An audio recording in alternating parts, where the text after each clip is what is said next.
Former Zimbabwean President Robert Mugabe's legacy will always include the collapse of the country's economy. Hyperinflation was the order of the day as the Zimbabwean dollar declined to almost worthless levels.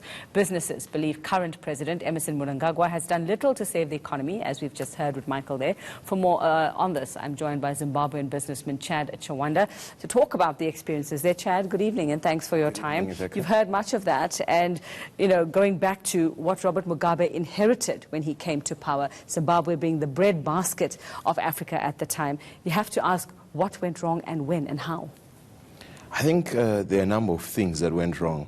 I was born in 1985, and up until 2017, the only president I knew was Robert Mugabe. And I'm probably one of the fortunate youngsters that experienced the good side of Zimbabwe as well as the bad side of Zimbabwe. So when I was growing up, Zimbabwe was so good. And I think the challenge only came after when the land issue started becoming a topic. That's when most of the challenges came up. There were some elements, Mugabe is the president that we'll remember for taking someone to task. There's a minister in 1987, if I'm not mistaken, who committed suicide for corruption under Mugabe's time. So he's the same guy that was so principled, So I think over time, there are certain things that then happened that made him become the person that he was known for. I mean, you speak about or many people speak about bad decisions. They speak about populist policies that led to the financial ruin of Zimbabwe. One of those that is highlighted, and you spoke about land, it's one of them. The other one, the Indigenization and Economic Empowerment Act, which it said was meant to empower historically disadvantaged indigenous Zimbabweans. They were told that they had the right to take over and control foreign-owned companies. What damage did that do at the time, if you remember? I think, if I remember well, it was a challenge. Indigenization, when it came, it was accepted by some, including other business people. There are certain parts of the economy that could work under indigenization, and there are certain parts of the economy that couldn't work under indigenization.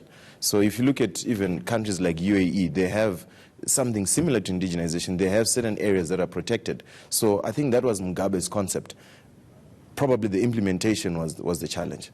Yeah. And I mean, what's it like? You still do business in Zimbabwe? Yes. With Zimbabwe, in Zimbabwe? You live here, just to put it in context, or how does it work with you?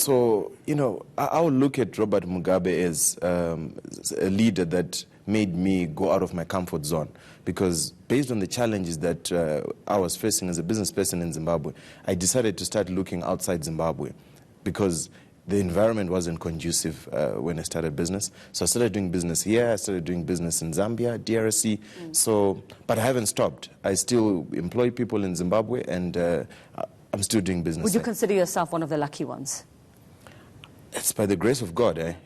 Zimbabwe is not, business-wise, hasn't been an easy place. There are so many things. I think majority of the things that I know from an economic perspective, I actually learned them from practical experience, not from a theoretical experience. So it hasn't been an easy road. What are your friends experiencing at the moment? What have they experienced, those who weren't as lucky as you were? Many have left. I think the biggest challenge is that we find we Zimbabweans are probably a broken society, where many of my friends, the people I grew up with, are now in London. Some of them I'll never see them. Some are here in South Africa, but they're probably in Cape Town. Some are in Zambia. The Zimbabweans are all over now, because of the economic challenges. Yeah. How much of this, though, Robert Mugabe was very fond of blaming the West for everything, blaming colonization for everything. It's like us going back and blaming apartheid for everything, and then we have the debate about, yes, but it's over 25 years later, and how can we still go back and blame? So how much of that would you say, to what extent was he right, and to what extent did he take advantage of that and make it an excuse while he lived large and happy? I think the challenge, I don't know if you know much about Zimbabwean history.